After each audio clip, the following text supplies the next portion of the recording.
Now, monasticism emerged in the late 3rd century in Egypt, and it expanded greatly in the course of the 4th century. And it's a response to the Christianization of society, as others were becoming culturally Christian and just adopting Christianity because it was the way of the day. It was the way of social advancement or legal privilege. The monks pursued a calling to asceticism and sacrifice by renouncing wealth and marriage and status and power, and through this, they were viewed as living the Christian life in the most ideal form. They chose the life, and they sacrificed to live it. And monasticism then traveled from east to west. And I discussed Martin of Tours in a previous video, and there's an early example in the West in the 4th century. And we also can trace the movement of individuals to the West who then found monasteries. So John Cassian, for example, who visited the monasteries of Egypt, the holy places and the holy people, and he writes about this in his conferences and then in his institutes, and he moves to the West, and he will create monasteries in what is southern France today in the late 4th and early 5th century. And then there's a monk turned bishop, Caesarius of Arles, who wrote a monastic rule, including the first rule specifically for women, and he wrote in Latin, as did John Cassian. But the most influential rule of the entire history of Western Christianity was written by a 6th century Italian monk named Benedict of Nursia. Now, Benedict had been a student in Rome, and he was repulsed by the immorality of his day.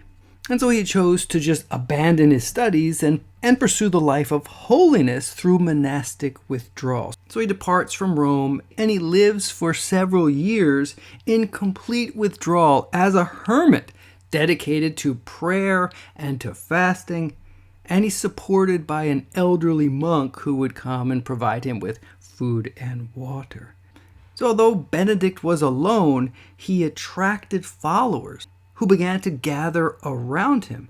And this led him to create a monastery, realizing that the ideal Christian life was lived in and through community with others, and it's not done as a hermit.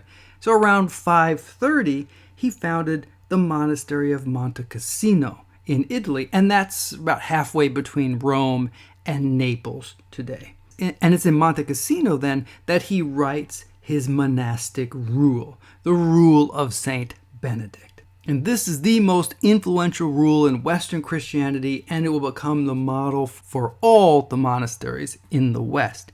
And the rule is not long. You can easily read this, and it's a remarkable document that outlines the expectations and the duties for the monks. It addresses how to resolve conflicts, how to receive guests, how to care for the sick, and how to practice the virtues in community, such as humility and obedience. And this document is not extreme in its asceticism. There's a spirit of moderation in the rule. So the monks are going to eat 3 meals a day. They will get sleep. They will pray 7 times daily in community and 1 more time alone. So if you think about that, that's essentially praying every 3 hours. So the life is built around prayer, but there's also work to be done. So the motto of the Benedictines is ora et labora. Pray and work. And when they worshiped together, which they also did daily, this was the most important work, and that was known as the Opus Dei, the work of God. Now, Benedict understood his monastery to be a school for virtue. And this requires community, and it requires stability. That monks had to stay in one place, and that required obedience to the abbot and to the rules as the monks pray. And again, this is the primary work of the monk, is prayer. But there's also several hours of manual labor to be done each day in the garden or in the kitchen or tending to the building and so forth. Though as the monasteries eventually gained land, the field work was typically done by those who lived on the land. So peasants tied to the land, or in the medieval context, they'll call them serfs. And the monastery as a whole is a self-sufficient entity. And there was time for study, which was a valued activity. Monasteries became the repositories of the learning of the past, and they became responsible for the preservation of texts, both Christian and pre-Christian Latin texts of the Roman world. In fact, they were entirely responsible for the preservation of these works. If it wasn't for the work of the Benedictine monks, we would not have 90% of the Latin authors from the Roman Empire that we have today.